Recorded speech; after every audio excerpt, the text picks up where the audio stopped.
je tourne la manivelle et la main pianote. Alors grâce à un système que l'on connaît depuis très très longtemps, ce sont des bielles, des cames, pardon, l'arbre à cames. Dans un moteur, par exemple, pour actionner les pistons, ce sont des cames. Pour les gens de ma génération, le Solex, pour accélérer, c'est des cames aussi.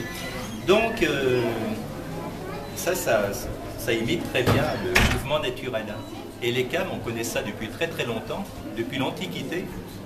À l'époque des Égyptiens, des Grecs, des Romains, on avait des automates, mais qui étaient actionnés par un système hydraulique. Il y avait très souvent des systèmes de cames.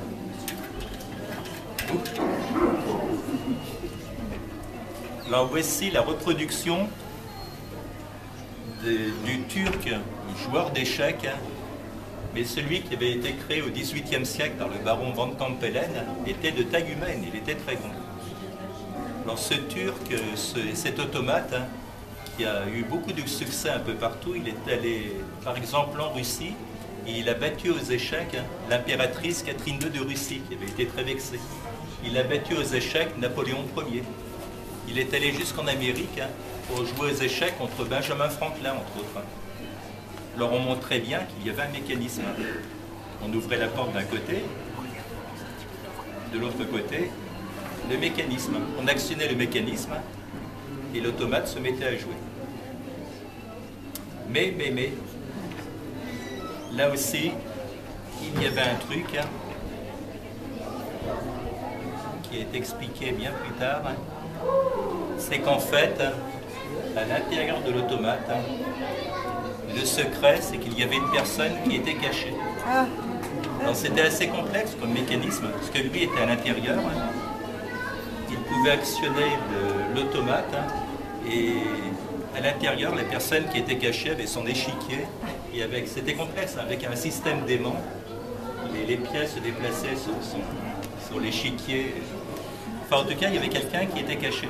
Et ces petits automates, ce sont des créations des années 2000 de Pierre Meyer, qui a poussé le sens du détail à mettre le petit bonhomme à l'intérieur, vous voyez. C'était un homme de petite taille. On a parlé aussi d'une personne amputée des deux jambes, peut-être. Voilà. Et qui était très fort, qui pouvait battre à peu près n'importe qui aux échecs. Alors la dernière trace que l'on ait de l'automate joueur d'échecs, c'est à Londres, vers 1860, et il aurait disparu lors d'un incendie.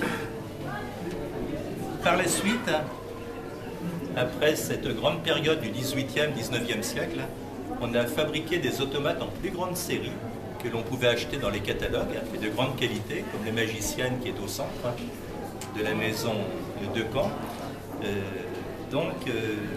Des jouets, des automates comme celui-ci, qui est presque la reproduction d'un automate qui est dans les vitrines en face, un clown avec son éventail. L'effet, disons, magique, c'était ça en fait.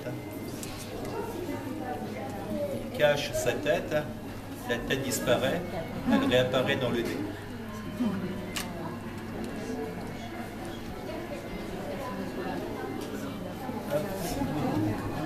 Mais je pense que là, si c'était une personne réelle, il faudrait un bon kiné quand même, à la fin de chaque séance. Voilà, on va lui remettre la tête normale. Donc c'était des automates qui étaient fabriqués, beaucoup de fabricants d'automates étaient installés dans le Marais à Paris. Alors il y avait Phalibois, Decamps, Vichy, il y a un très bel automate avec une tête lunaire, le dandy lunaire de Vichy, du 19e siècle.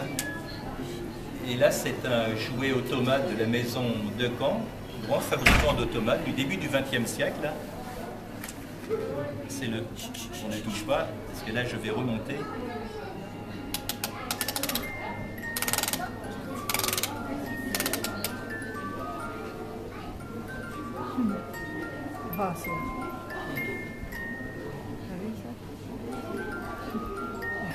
Et oui, il fait des bulles. Alors, il faut savoir que dans une maison comme chez Roulet-Decamps, il y avait environ 50 personnes qui travaillaient dans l'atelier.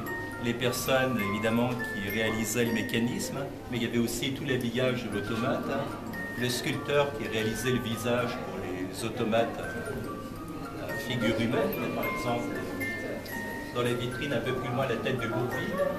On a le premier Mickey, 1922 tout de même sur le côté.